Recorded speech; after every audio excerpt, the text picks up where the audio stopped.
Okay. Normal system is maybe somebody here can do that. Put it on the screen so we can follow. Pururavasa Evasit Rai Treta Mukhe Nipa Agnina Prajaya Raja Lokam Gandharvam Evan Pururavasa Evasit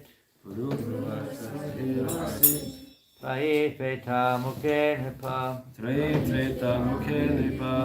Agnina Prajaya Raja Lokam Gandharvam Avian. Nothing to do with the water, is it? Avian. The last word, avian. That's water. Local brand of water. Avian. Didn't get it. Pururavasa Evasit Traye Treta Mukhe Nipa Agnina Prajaya Raja Lokam Gandharvam Avivan Pururavasa Evasit Traye Treta Mukhe Nipa Agnina Prajaya Raja Lokam Gandharvam Avivan.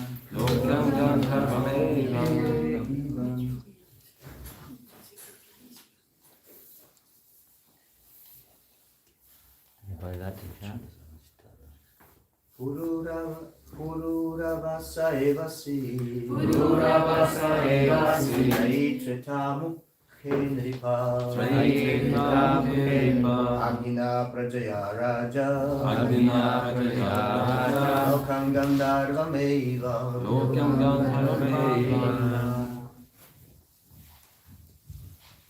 Pururavasa Evasit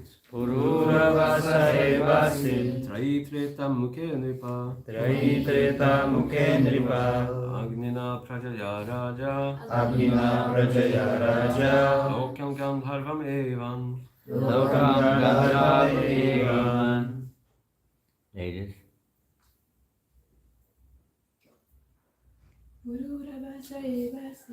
Pururavasa Evasit Traye Treta Mukhe Nipa Agnina Prajaya Raja Lokam Gandharvam Evan.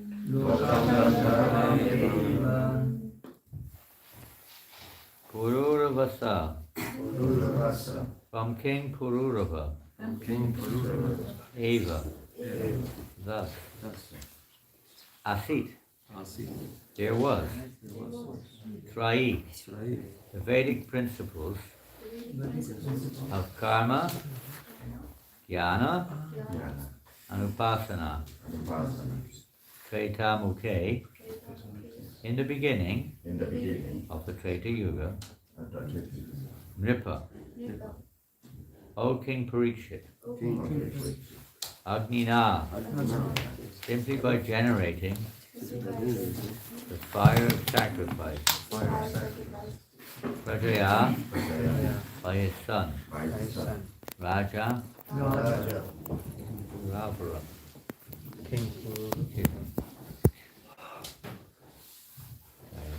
King Pururava. Lokam.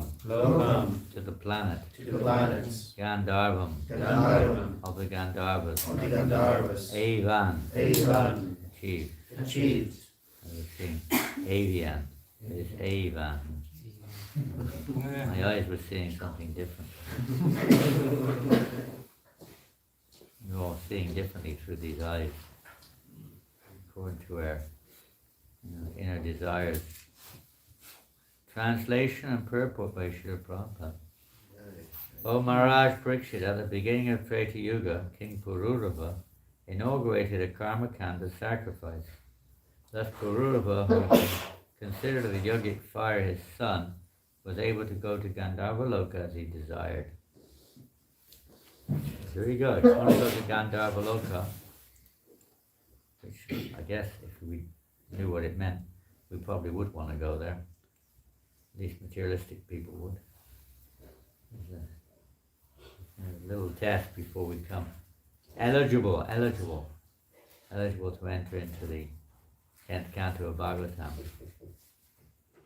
Spiritual realm. Purport. In such a loga, such a yuga. Get tired. In such a yuga, Lord Narayan was worshipped by meditation.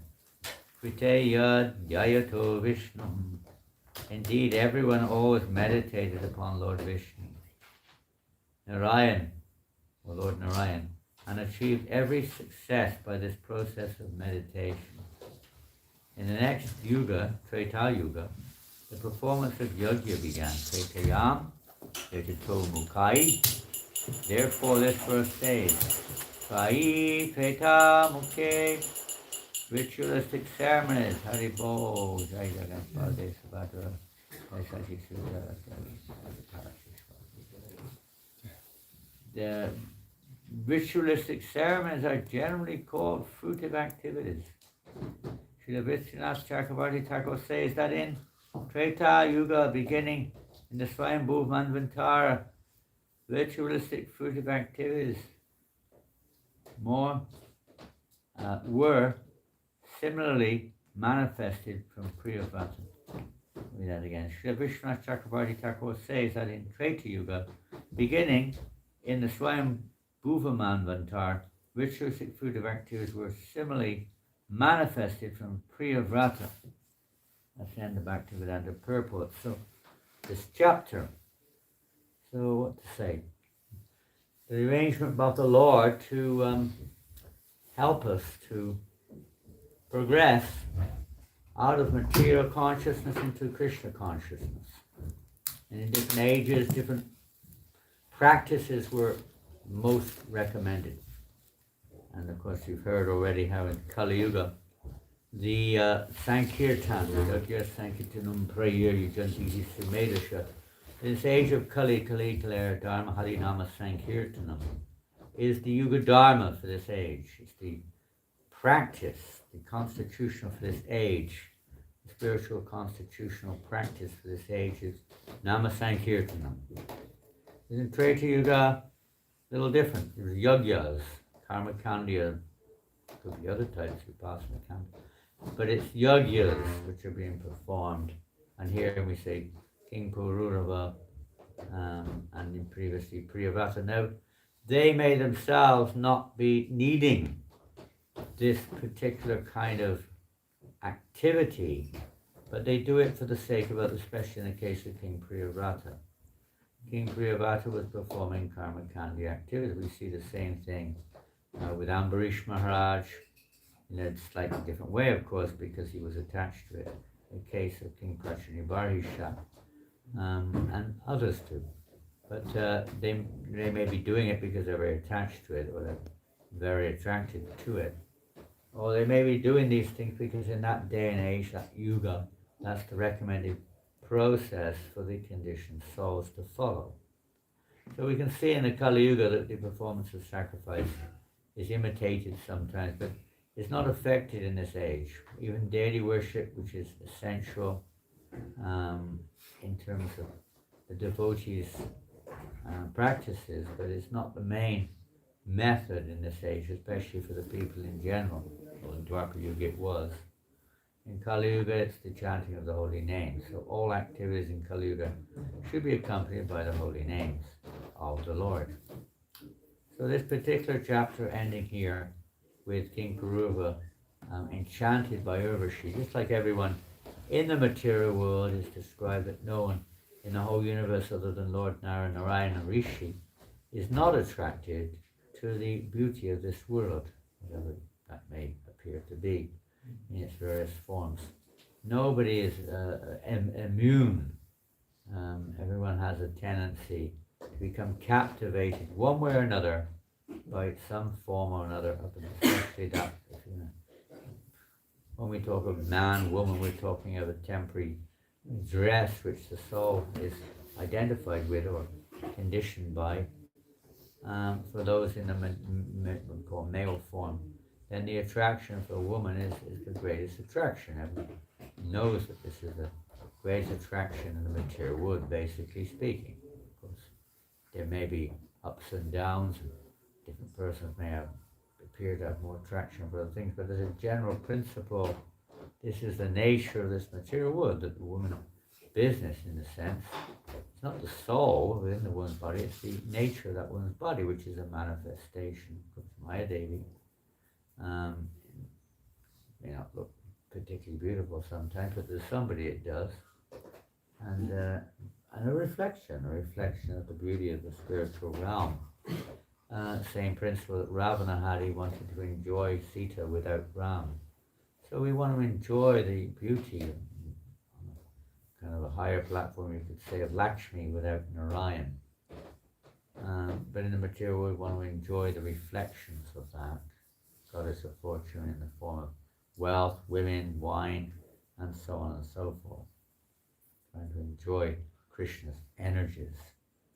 Well, Bhagavatam, and now we're in the 9th canto, 10th canto, of course, is the pastimes of Lord Sri Krishna himself, the intimate relationships with his dearmost devotees and so on, is described in his 10th canto.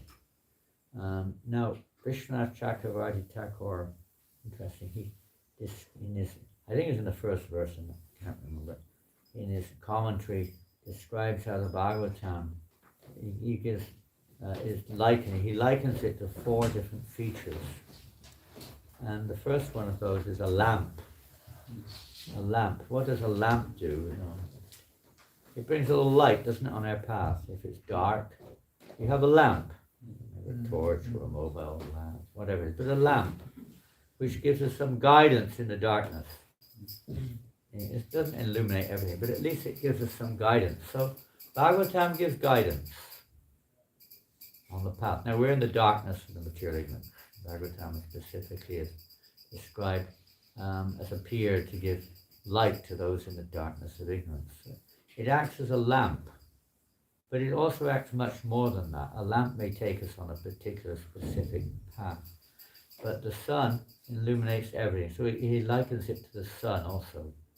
Krishneshwar Dhammapagate, that he, in the Bhagavatam also, Siddha Goswami describes that this Bhagavatam is like the sun, which illuminates everything. It doesn't just direct our path. Now, another aspect of the sun, which Vishwanath Chakravarti describes as important, is that it's not just bringing light.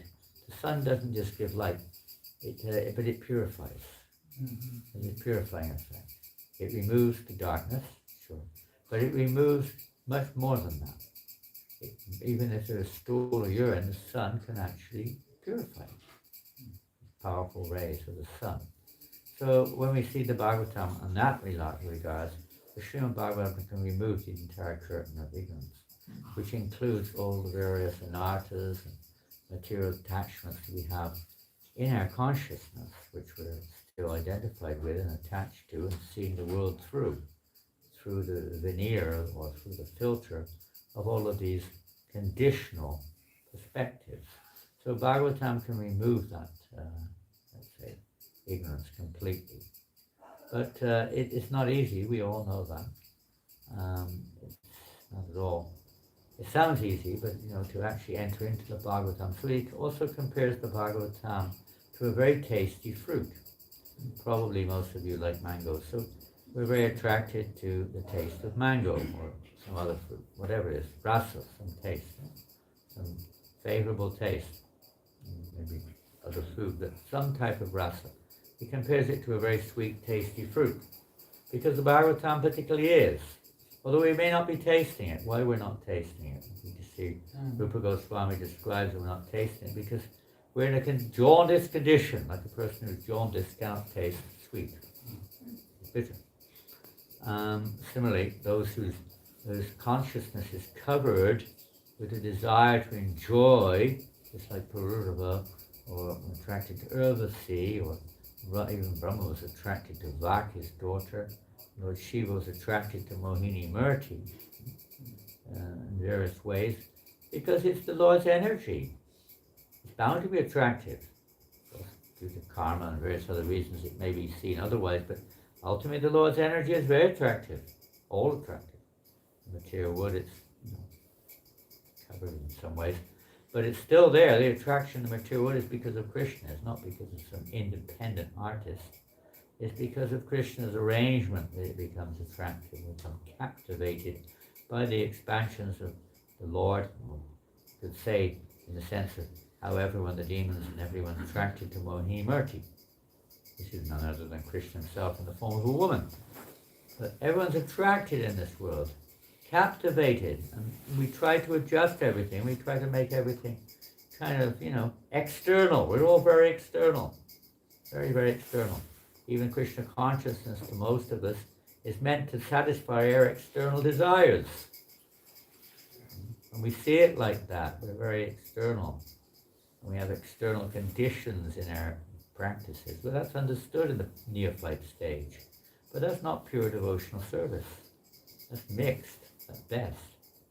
And it has to be transformed, but we're generally not so serious. Kechit Kevalya, Bhakti Vasudeva Prayana, Agandam Svansita. No, we're not so serious in our practices of devotional service.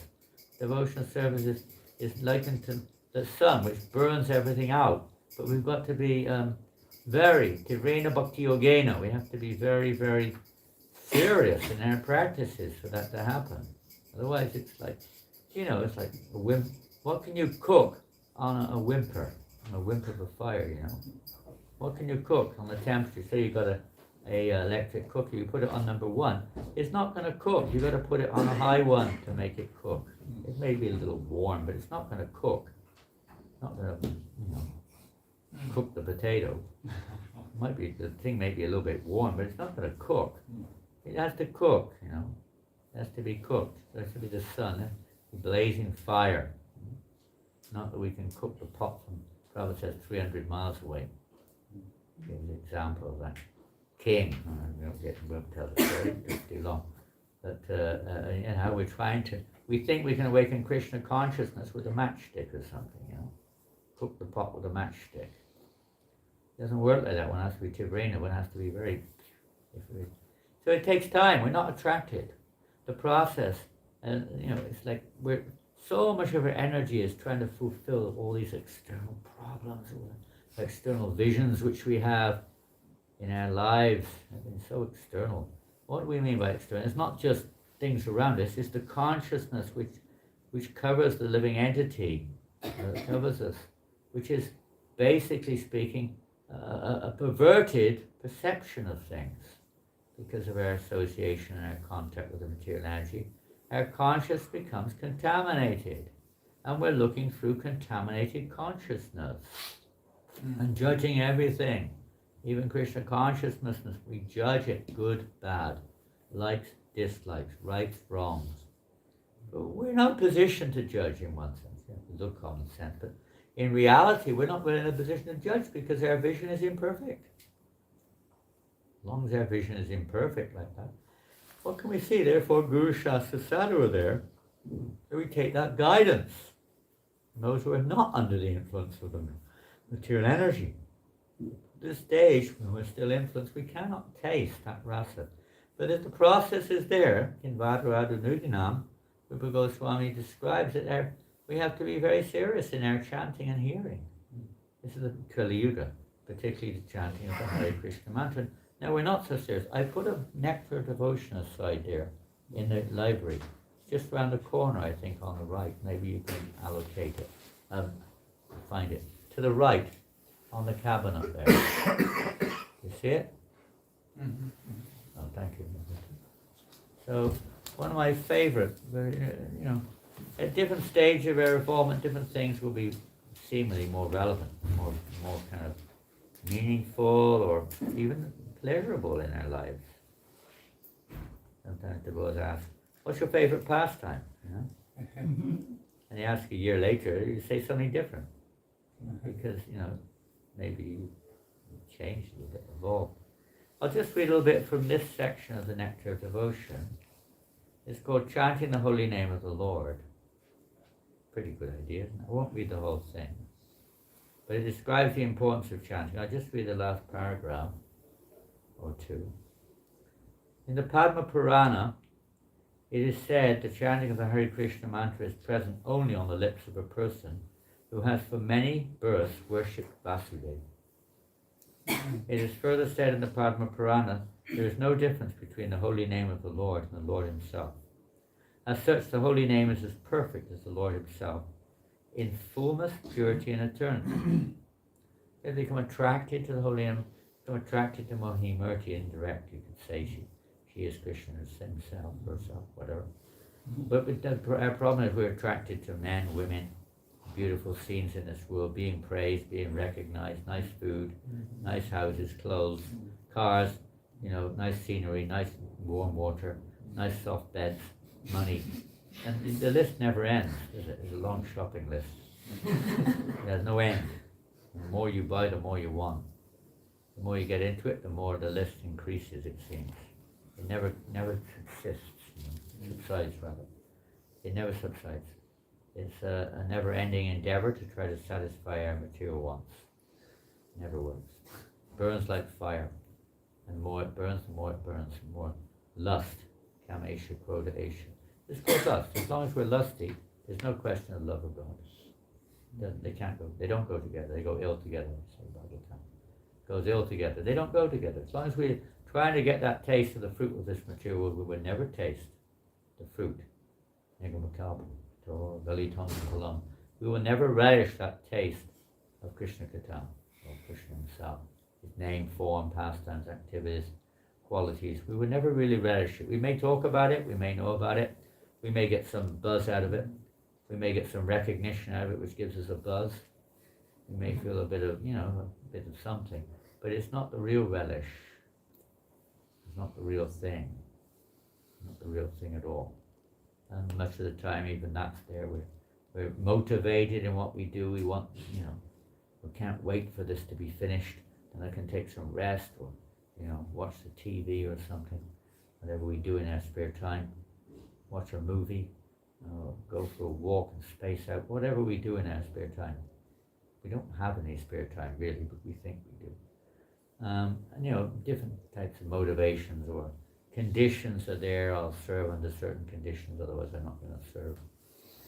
Maybe financial conditions, maybe recognition, maybe some kind of, time considerations, all kinds of different considerations are there, who we work with and who we don't work with. These things are there in the conditional stage. So let's read what Prabhupada says next. The holy name is not a material sound vibration, nor has it any material contamination. The holy name cannot therefore be chanted offenselessly by one who has failed to purify his senses. In other words, materialistic senses cannot properly chant the holy name of the Hare Krishna mantra. So as long as we're still attracted in any way by any form of this material, where there's a degree, we become discouraged. It's a process which transforms if we take it. But it takes time. To cleanse away all those dirty things in the heart. Same thing, same principles there in the Shastakam first verse, how the various stages are mentioned of changing our perception. In other words, materialistic sense. But by adopting the chanting process, one is given the chance to actually purify himself, so that he may sin and chant offenselessly. So, therefore, it's not like all or nothing here. There's mixed devotional service, but still Krishna's there, but we're not necessarily approaching him in the right way. So the fourth thing that Vishwanath Chakravarti Thakur talks about is, believe it or not, is Mohini. He compares the Bhagavatam to Mohini Murti. And we can sort of understand why. Because it describes the other as, and here in the 9th canto we have Urvasi. As long as we're still attracted to that beautiful form of a woman, of course if in a male body that's obvious. If you're in a female body, it may not make sense so much. Although we're very attracted to our body, if you're in a female body, generally women are very attracted to their own bodies also. That is said to be, the face of Maya in one sense in this material world. Attractive face of Maya. So whatever form we're in, everyone's actually in the mood, Purush, or in the mood of being the enjoyer of Krishna's energy. So put it more generally, everyone's captivated by the material energy of the Lord and wants to get it and enjoy it. So this is the 9th canto, and until we overcome that, there's no question of actually entering or becoming eligible to enter into the spiritual world and taste the bhakti ras. It's not possible. We can get some kind of, sample, some kind of reflection, occasional, but not absolute. So that's the process to follow. So then Prabhupada goes on. Chaitanya Mahaprabhu has recommended that everyone chant the Hare Krishna mantra just to cleanse the dust from the heart. So the holy name, this is a special mercy of the Lord, and if we adopt it in our lives, even though we're not getting a taste, gradually our heart will become purified. That's why Vaidhi Bhakti, there's regulations there. There are regulations. It's not just left up to our imperfect mental speculation or what makes me feel good, and so on and so forth, which maybe that's what happens, but that's not the fruit. That's perhaps the condition which we have at the moment, but it's not actually what we should aspire for. I did it my way. It doesn't work like that. You have to follow Krishna's way. There was a famous song in the 50s, I can't remember who was the singer. What's his name? Famous singer. American. Frank Sinatra. Huh? Frank Sinatra. Frank Sinatra, you got it spot on. The famous Frank Sinatra, I did it my way. I died my way, he died his way. He had no choice. But, what is it? I did it my way. This is really Maya. This is the illusion which we're in. I did it, I did it, I did it, I did it, I do it, I do it, I do it. Don't you see I'm doing it? All self-centered like this. But you would, and it's going to be there in the neophyte stage of devotional service. But at least we should understand that we need to be purified of this type of perception, ultimately, and try to adopt the means by where we can become purified of that perception. At least we try. Now, here's an interesting subject matter now. If the dust of the heart is cleansed away, then we can actually understand the importance of the holy name. We may not understand the importance. We may like it a little bit, especially kirtan. We may have a bit of fun on kirtan. We may have a little bit of philosophical understanding of the benefits. We may have a little bit of a taste up and down now and again. We may like to see other people chant. We may understand that this is Lord Chaitanya's mission, and we should do it, like it or lump it. We should try to spread the Krishna consciousness movement to others. And maybe we feel good when we chant, or maybe we have faith that we'll become free of karmas, or whatever it may be. Something higher, maybe we think, well, this will definitely, I will love God within 2 days if I chant Hare Krishna. I will feel so blissful. I will lose all attraction for everything else. Generally, we want the bliss first. If you make me blissful, then I'll give up material attraction. As they surrender unto me, I reward them accordingly. So we're not so keen on surrendering. We're keen on getting the fruits, getting the cake without going through the work to get it, so to speak. We want something cheap. If we want the real thing, there's got to be a bit of penance. Without penance, Krishna says, I cannot be understood. It's not possible to understand, because he only by his own choice does he reveal himself. He's not an object that you can get. If you put 1 and 2 together, you get 3. It's not like that. It's entirely up to the Lord whether he chooses. To whom he chooses, he reveals himself. So he's looking at our attitude, he's looking at our inner state of consciousness, not just what we do, and what we say, or how people praise us, or what number we are, or what name we've got, or where we're situated, or what position we've got. He's looking at our consciousness, our actual motive, our attitude within our hearts. So let's read on.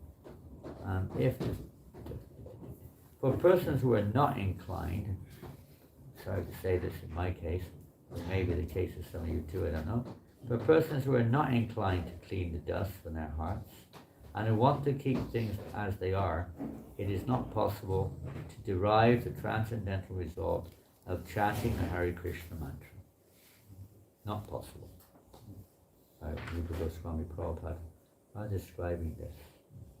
So as long as we want to keep things, say, let's see things the way I like it, there's no way that we're going to be able to actually gain the result transcendentally. We might get some relief of distress, we may get some good karma, we may even get liberation, but we won't get the transcendental result of chanting Hare Krishna, which is love of God.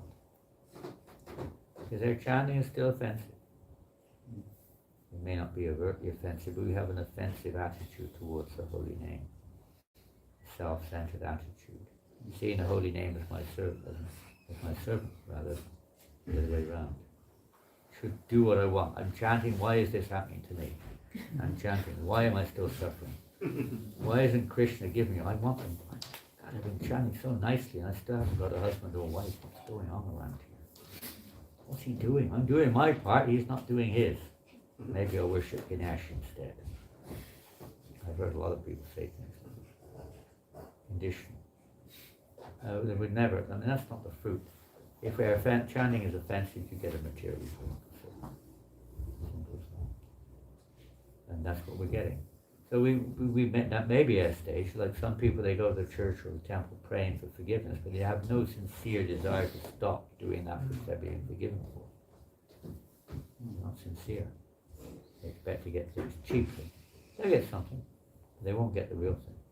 They get the reflection. They might even get everything, but they won't get the real thing. Maybe get some good karma and get, go to heaven and get a nice Gandharvi. Get a nice Gandharvi, it says here. One even become free of the desire to go to Gandharva. Look, where all the women are super beautiful. Now, getting free of that is not as easy as it sounds. Theory is all very well and good, but we all know that there's a little bit more required. So let's see what Prabhupada advises next. One should therefore be encouraged. One should therefore be encouraged, as if we really want to come through this and, actually ultimately develop a transcendental taste for that rasa, that bhakti rasa. One should be encouraged to develop. Some of you know this famous statement of Prabhupada. Encouraged to develop what? What should we be encouraged to develop? Taste for prasada, maybe? Encouraged to develop more good health, maybe? Encouraged to develop material education, yes? We can become eligible to preach. What is it we should be encouraged to do? Chant more, right? Yes, that's what we should do. But you have no taste, and your attitude is offensive, so what is that going to give us? What should we be encouraged to do?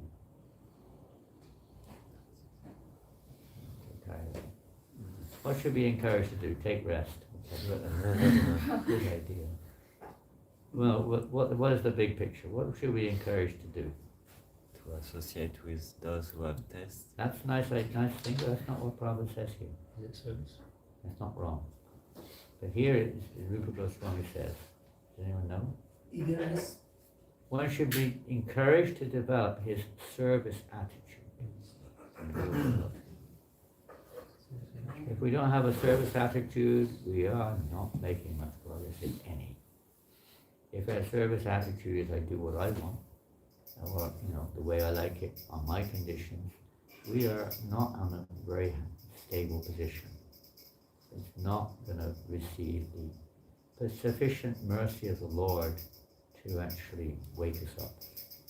I say an awful long time, anyway. And when you say awful long time, it can be an awful long time. The service attitude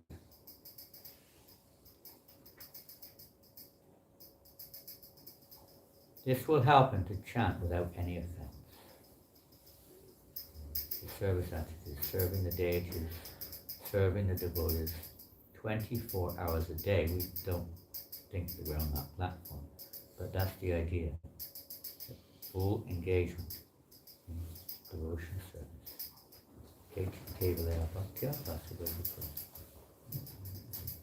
Fully engaged in devotion service. Then, Agamdan Vansikatsin Niharami Vastu.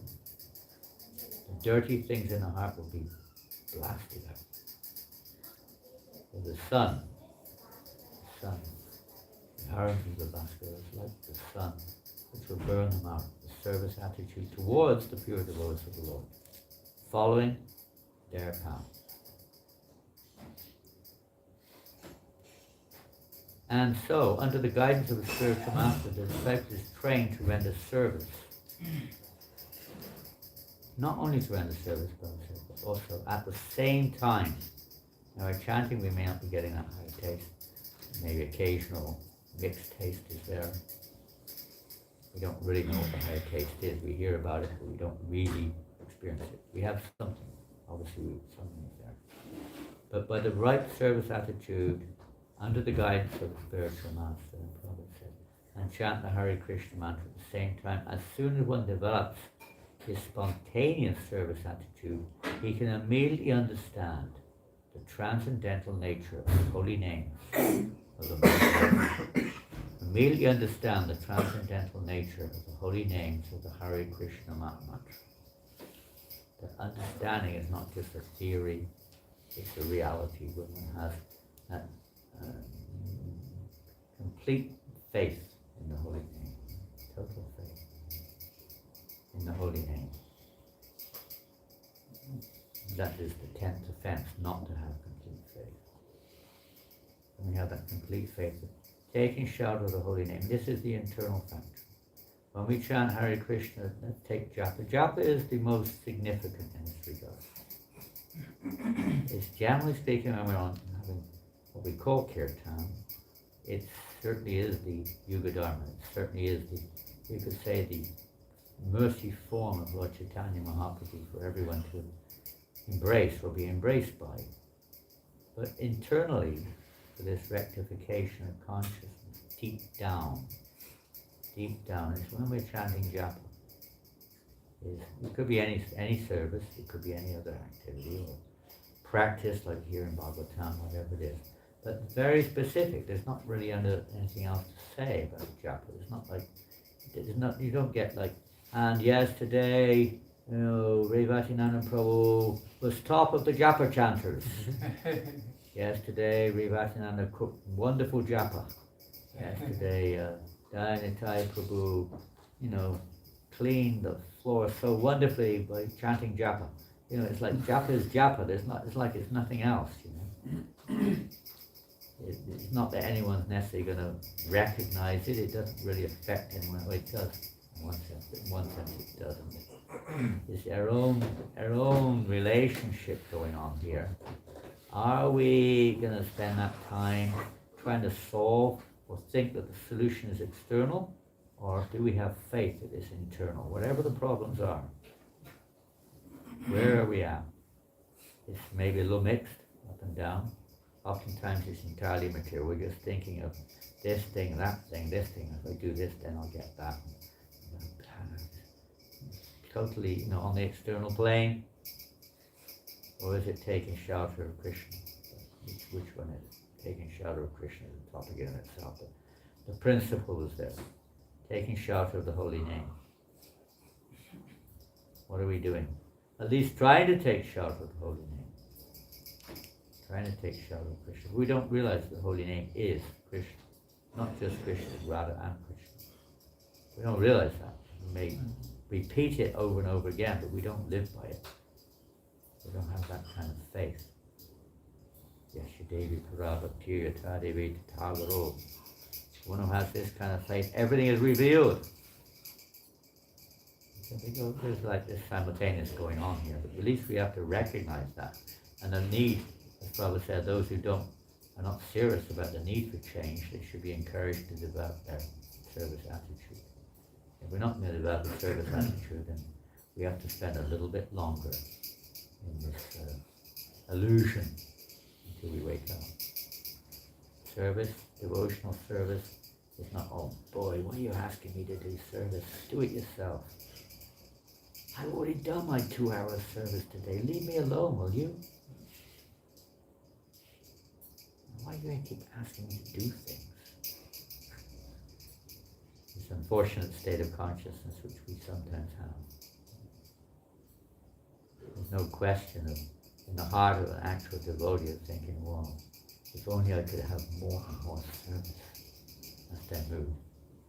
And 24 hours a day is not enough. I wish there were more hours of the day to serve the mission of my spiritual master, the Krishna's desires. If only. I'm so unqualified. I have to sleep sometimes. I don't think we think like that. At least I don't. I always think it like that. If I could just find some more time to sleep and get my favorite food down in my mouth, you know, have a bit of peace for a change. Leave me alone, will you? Service attitude could be a little bit better sometimes. I'm doing so much, they're doing nothing. Lazy fellas. Why should I do this? I'm not going to do it. They don't do anything, so I won't do anything either. External visions. And of course, our stage has to be a little bit balanced, a little common sense has to be there, but we should understand we have to be willing to get free of our obstacles on the path of devotion. Our falsity, our stubbornness, our pride, our lust, whatever it is, conditionings that we have. And Hare Krishna. It's 8:35. Go on Sanktam, whether you like it or not. You've got to get out the door and distribute books, okay? Don't come back until you've done your quotas. This is how you make advancement. Again, there's more to that. Sometimes it feels like that, I know. It's not. I mean, that's the topic, distributing books, as Prabhupada said. This is, if it pleases Krishna, service is a very important service. Every service is important. Deity worship is absolutely important. Management, book distribution, they're all important. They're all in the same room, basically speaking, just different factors within the same room. But certainly, spreading the message of Lord Chaitanya is the purpose of this movement. External purpose. And when we take up that external purpose, it helps us, you could say, deal. And what Prabhupada is saying here is like, service attitude. That includes, by the way, Varnashram. It includes being situated according to our condition, to whatever extent is realistically possible, in our ashram, in our activity, and so on and so forth. This is also given by the Lord to help the living entities to be less captivated by the external energy. Following his path of living in this world. And devotional service then becomes the ladder, the stepping ladder towards pure devotion. Devotional service even in the mixed stage, Vaidhi Bhakti stage, helps us to come to that platform of spontaneous reflection. Srila Prabhupada ki jai. Jai. Hare Krishna. Hare Krishna. You could have 108 questions, 1,008 answers. There's only one answer. One answer to every problem, isn't it? What is that? Huh? Chant Hare Krishna and be happy. That's like saying, I'm poor, what's the answer? Just be rich. Oh, how do I be rich? Just be rich. Not quite as easy as that. What's the answer? Surrender to Krishna. Surrender. There you go, surrender. Surrender, my friend. I did that yesterday. I'm feeling worse today than I was before yesterday began. I've got to do it again. How bad can I feel? How bad have I got to feel before? Give it another go. Oh God, now here we are again, Chatelet. God. Oh no, it's that same guy who gave me hell on earth yesterday. Here he comes again. Oh no, oh, it's the security guys. It's so damn cold out here today. I can't take this, I can't take it. I'm exhausted. I'm doing this, I'm not done any books in 3 hours. What's the point of this? Waste of time. Oh no! Damn it, Chris didn't bring the prasadam. He forgot, he left it behind. This is terrible. Right to the GBC. 1 cent. I remember my first day out in book distribution in Paris, and then marathon 8 years ago, I guess. First, maybe the second person I stopped. I thought, at last, this is a fancy-looking guy dressed in a business suit, you know, educated man, Frenchman, but fluent English. I thought, wow, he's got money. Maybe I wasn't thinking like that, but he obviously had money. So he was saying, what is this then? Bhagavad Gita. I gave him a small book. I was scared to give him a big book.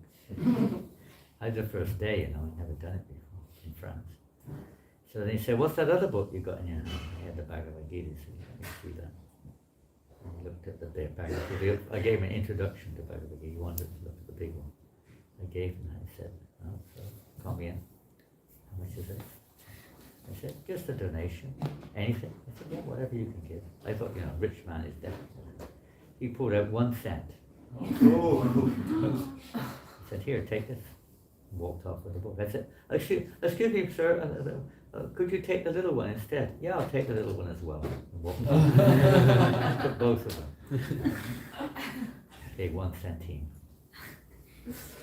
Ooh. Something was better than nothing. But luckily, a few minutes later, one guy, I met him on, same near Chatelet, we were at the Chatelet. I was with the Charya. And next guy came along, he stopped, he looked at me, saw my book, Bhagavad Gita. He said, look at this. He opened his mobile phone. He had his shopping list. Top of the list was go to town and buy a Bhagavad Gita. Wow. He was on his way to a bookshop to look for a Bhagavad Gita. And he bought this one, gave me 20 euros. He came, I saw him later and I gave him the first 2 cantos of the Bhagavatam. He gave me another 20 euros. Wow. So, yeah, that was my first. The only other book I did that day, I remember, was to what they call Joker, what they call these. They dress up with pink noses and suits. Clown. Clown. A clown. On his bike, he was a clown, dressed up as a clown. Stopped him. He's a young guy dressed up as a clown. I guess he was doing some show to get money somewhere. And he bought one too, and that was about it. That was the first day. The rest of the day was 0. But anyway, it was good fun. Krishna's always got this plan to help us to surrender. Come to that point. Surrender sounds a horrible word, but ultimately it's actually our constitution and nation to fulfill Krishna's desire. Shri Prabhupada ki jai. Yay.